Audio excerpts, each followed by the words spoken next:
नमस्कार, स्वागत है आप सभी का संस्कृत प्रभा यूट्यूब चैनल पर।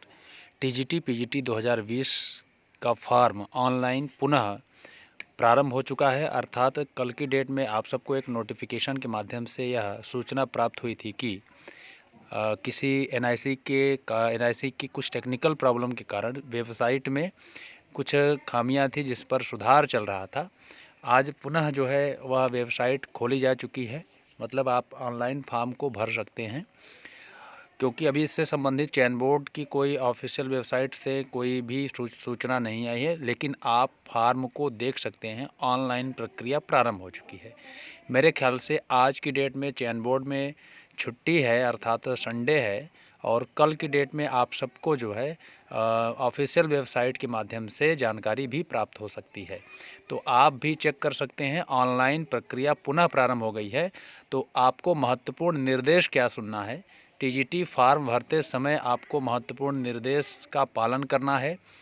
कोई भी त्रुटि ना हो, नहीं तो आप ही का पैसा बर्बाद होगा। कोई भी त्रुटि करते हैं ऑनलाइन आवेदन में तो आपको पुनः दूसरा फॉर्म भरना ही पड़ेगा। उसका कोई समाधान नहीं है। चयन बोर्ड की तरफ से करेक्शन का कोई विकल्प नहीं दिया गया है। इसलिए आपके पास केवल और केवल वही एक तरीका बचता है कि कोई भी त्रुटि होती है तो आप दूसरा फार्म डाल सकते हैं। आपका अंतिम फार्म जो है, जी हाँ, पहला फार्म आपका भी रहेगा, लेकिन आप अंतिम फार्म अगर रिजेक्ट भी होगा चयन बोर्ड की तरफ से तो आपका अंतिम वाला फार्म जो है मान्य करेगा। उसके पीछे के जितने भी फार्म आप अप्लाई किए रहेंगे वह रिजेक्ट हो जाएगा। इसका मतलब यह है कि जब आप कोई त्रुटि करते हैं, एक से ज़्यादा फार्म भरते हैं तब।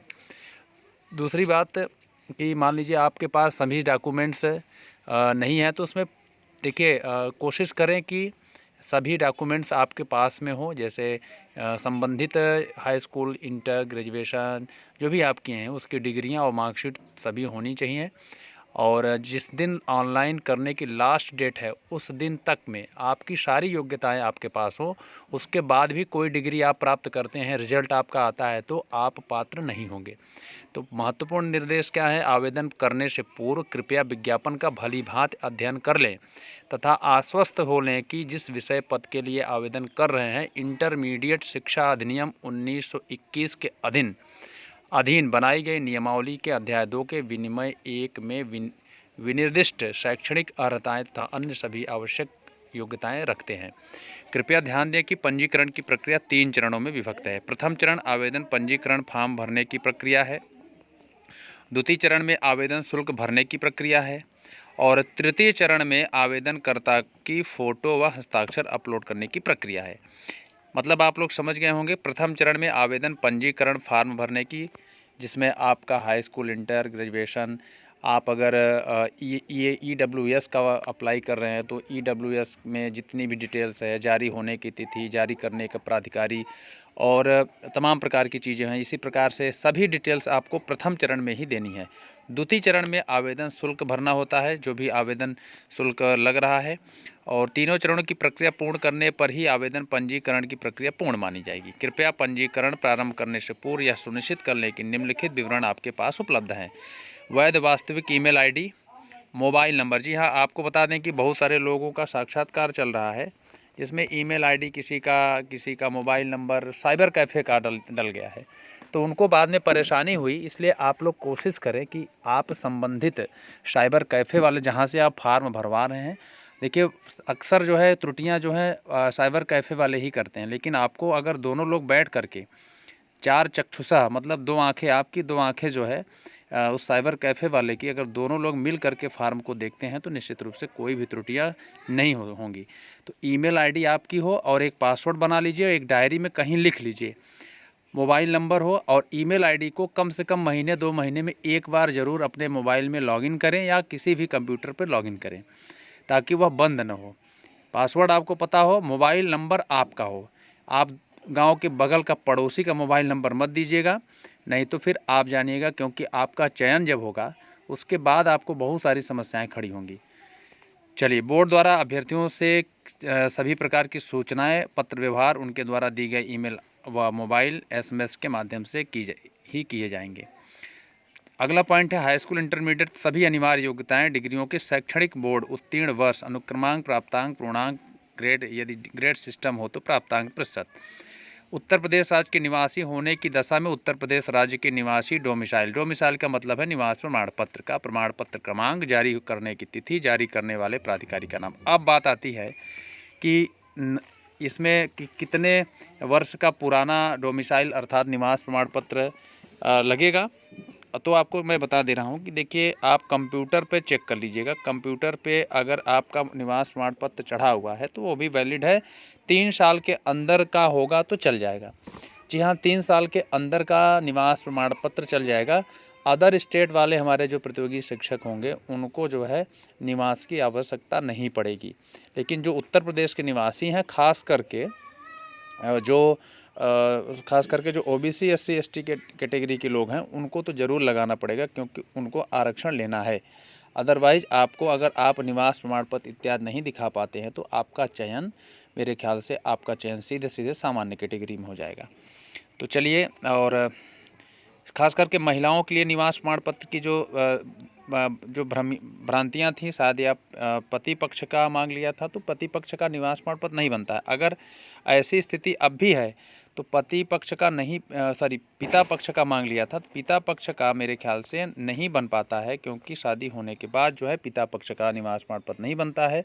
इसके लिए आपको क्या करना पड़ेगा, अगर मांगा है अभी तो शायद यह भ्रांतियाँ दूर हो गई हैं कि पति पक्ष का ही निवास मांग रहा, और ESW भी पति पक्ष का ही बनेगा। तो कोशिश करें कि अगर पिता पक्ष का अब भी निवास प्रमाण पत्र लग रहा है तो आप आख्या लिखवा लीजिएगा। SDM से जा करके आप एप्लीकेशन दे देंगे तो उस पर लिख देगा कि फला फला व्यक्ति यहाँ का निवासनी थी, इनकी शादी फला जगह होने के कारण इनका निवास प्रमाण पत्र यहाँ से निर्गत नहीं किया जा सकता है। तो अगर ऐसी समस्या है, मेरे ख्याल से अभी खबरें आ रही थी कि जो है निवास प्रमाण पत्र जो है पति पक्ष का ही लगेगा। जाति प्रमाण पत्र आपका शायद या जो है पिता पक्ष का ही बनेगा। तो ऐसी बातें आप ज़रूर इस सब पे और क्लियर कर लीजिएगा। अन्य पिछड़ा वर्ग, नॉन क्रीमी लेयर, अनुसूचित जाति, अनुसूचित जनजाति के अभ्यर्थियों की दशा में संबंधित जाति प्रमाण पत्र क्रमांक, जारी होने की तिथि और जारी करने वाले प्राधिकारी का नाम। प्राधिकारी मतलब अधिकारी जो भी जारी करता है, जैसे SDM हो गया, DM हो गया और इत्यादि। ठीक है। आर्थिक रूप से कमज़ोर वर्ग EWS के अभ्यर्थी होने की दशा में EWS प्रमाण पत्र मतलब सबका प्रमाण पत्र जारी करने की तिथि, ये सब परीक्षा फॉर्म भरते समय ही लगता है, इसलिए इन सबको बनवा ही लेना है तभी फार्म डालिए। तो ये अच्छी खबर है, आप सबको ये सभी बिंदु को पढ़ना है और पढ़ने के बाद ही फार्म को अप्लाई करना है। और आप सबके लिए बहुत ही अच्छी खबर है कि आपकी वेबसाइट पुनः ओपन हो चुकी है।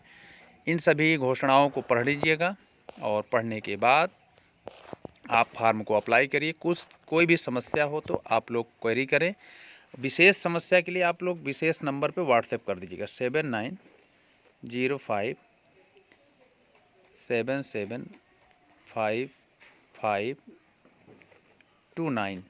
जी हाँ, 7905775529। तो किसी दूसरे नंबर पे आप लोग मैसेज मत डालिएगा। पूरे अंकों को आप फिर से समझ लीजिएगा। फिर से मैं बता दे रहा हूँ 7905775529। सभी स्पष्ट अंक हैं। इस पर केवल व्हाट्सएप करिएगा, कॉल मत करिएगा। और जो भी समस्याएं होंगी ज़रूर कोशिश करेंगे कि उन समस्याओं का समाधान हो सके। तो चलिए, आप लोग जल्द से जल्द फार्म को अप्लाई कर लीजिए, क्योंकि वेबसाइट का कोई भरोसा नहीं है। और जल्द से जल्द फार्म को भर करके तैयारी में जुट जाएं, क्योंकि अप्रैल महीने को आप अपना टारगेट बना लीजिए। अप्रैल माह में परीक्षाएं संपन्न हो सकती हैं, क्योंकि नया विज्ञापन भी आने की उम्मीद जताई जा रही है।